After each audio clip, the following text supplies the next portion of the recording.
Hey guys, Diane here with the Green Eye Monster Review, and today I'm going to be giving you holiday horror. So hit that like and subscribe button and we'll get into it.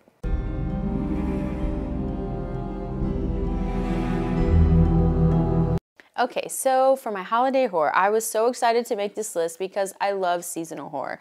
I love to feel just in the vibe. I just love it all. So first off, we have The Dead of Winter by Kealan Patrick Burke. And Kealan Patrick Burke is probably one of my favorite authors. He's very demented, to say the least. But this is a compilation of his short stories. I started the first two and I didn't finish the book last year, so I'm really kind of looking forward to catching up to that and finishing the last two stories. But the first two were pretty good. The first one was about a boy and a snowman, and then the second one was a father who was trying to rekindle his relationship that he's kind of lost contact with his daughters. And if you've read any Kealan Patrick Burke, you know these stories are going to be horrifically sad. So that's probably why I didn't finish it last year, because it was just a little too much of a downer. But the next two, we'll see how they go.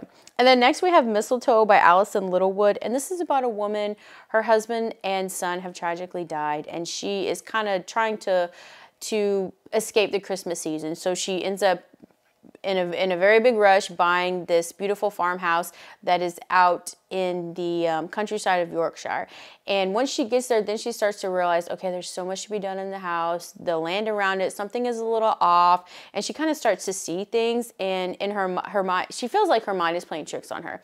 And so then she starts kind of trying to figure out who the previous owners were, so things like that. So it sounds more of like a ghost story, which I'm always there for. So this sounds really good, and the cover is really nice. I do like the cover. And then we have The Haunting Season, Ghostly Tales for a Long Winter's Night by, there's 8 different authors. So there's Bridget Collins, Laura Purcell, who I absolutely adore. She wrote The Silent Companions, and that book is amazing. I actually have a review on that, which I'll link in the comments. But this is just a compilation of different stories. It doesn't tell you a whole lot about each one of them, and you know, I enjoy that. I enjoy going in dark and trying to see, hopefully being surprised by what I read. And then we have The Christmas Bell by L.A.Detwiler.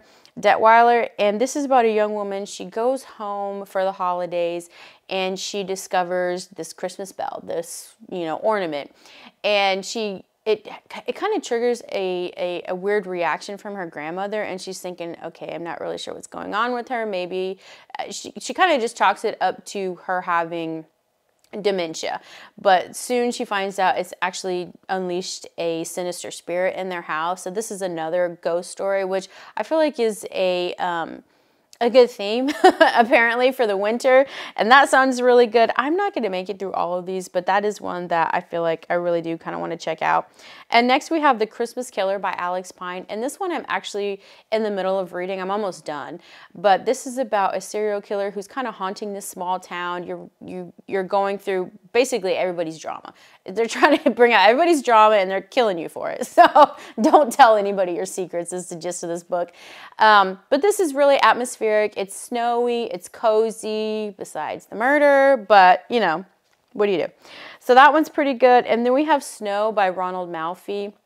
And I was really excited to find a Christmas book by Ronald Malfi because I love him. I love everything he does. So I've actually started this book as well. And this is about some people, they get stranded at an airport and they end up renting a car together.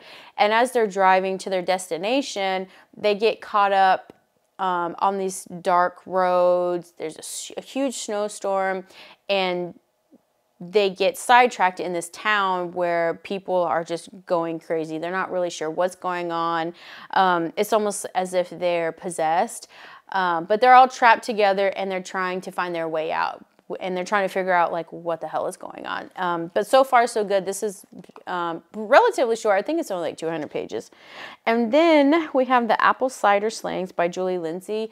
And this is a whodunit basically. And this woman owns a beautiful apple orchard in West Virginia where I live, so I thought that was a really fun location.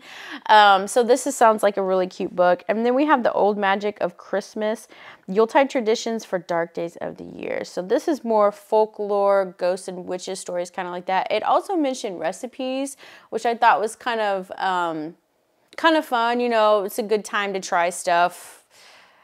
New recipes aren't always fun. They don't always turn out, but you know, I do it anyway. I know sometimes my kids are like, oh my gosh, stop trying new stuff. But I'm like, no, I won't. But anyway, so I hope, you know, this list sounded like some fun books to read. Let me know in the comments if you've heard of any of these or if you have some more recommendations for me. So hit that like and subscribe button, and we'll see you next time.